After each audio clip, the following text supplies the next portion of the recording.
So hi guys, this is Varsha here. இன்னைக்கு நம்ம என்ன கரண்ட் அஃபேர்ஸ் பார்க்க போறோம்னா about 2024 நோபல் பிரைஸ். ஸோ வந்து ரெண்டு கண்ட்ரீஸ் வந்து நோபல் பிரைஸ் வந்து கொடுப்பாங்க. யாருன்னா ஸ்வீடன் அண்ட் நார்வே. ஸ்வீடனில் இருக்க ஸ்காட்லாண்டில் கேரலின்ஸ்கா இன்ஸ்டியூட் வந்து இன்னைக்கு வந்து அனௌன்ஸ் பண்ணியிருக்காங்க.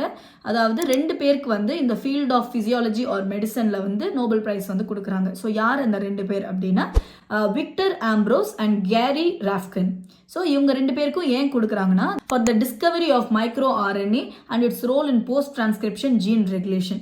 ஸோ இந்த டிஸ்கவரினால தான் இவங்களுக்கு நோபல் பிரைஸ் வந்து 2024 கொடுக்குறாங்க இந்த ஃபீல்ட் ஆஃப் மெடிசன். சரி நோபல் பிரைஸ்னா என்ன, ஏன் வந்து அந்த பிரைஸ்க்கு நோபல் அப்படின்ற ஒரு நேம் வந்துச்சுன்னா இதை இன்வென்ட் பண்ணவர் பேர் வந்து ஆல்ஃப்ரெட் நோபல். அதே மாதிரி ஆல்ஃப்ரெட் நோபல் வந்து December 10th அன்னைக்கு இறந்து போயிடுவாங்க. ஸோ அதனால இந்த நோபல் பிரைஸை வந்து December 10th அன்னைக்கு தான் வந்து கொடுக்குறாங்க. வந்து இந்த நோபல் பிரைஸில் வந்து 6 கேட்டகரிஸ் இருக்குது. என்னென்னலாம்னா physics, chemistry, economics, peace, literature and medicine. So நான் சொன்னேன்ல ரெண்டு கண்ட்ரிஸ் கொடுப்பாங்க, ஸ்வீடன் அண்ட் நார்வே. இதில் வந்து பீஸுக்கு மட்டும் அமைதிக்கான நோபல் பிரைஸ் மட்டும் நார்வே வந்து கொடுப்பாங்க. மற்றது அந்த பீஸை தவிர இருக்கிறது இந்த physics, chemistry, economics, literature, medicine எல்லாமே வந்து ஸ்வீடன் தான் கொடுக்குறாங்க. ஸோ இது இம்பார்ட்டன்ட், நீங்கள் ஞாபகம் வச்சுக்கோங்க. ஸோ ஃபஸ்ட்டு நோபல் ப்ரைஸ் வந்து எப்போ கொடுத்தாங்கன்னா ஃப்ரம் 1901.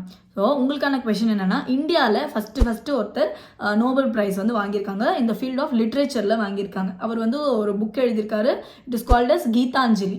ஸோ அவர் யாருன்னு உங்களுக்கு தெரிஞ்சது கண்டிப்பாக தெரியும். யாருன்னு தெரிஞ்சதுன்னா எனக்கு மறக்காமல் கமெண்ட் பண்ணுங்கள். ஸோ இந்த மாதிரி உங்களுக்கு கரண்ட் அஃபேர்ஸ் தெரிஞ்சுக்க please do follow me. Thank you.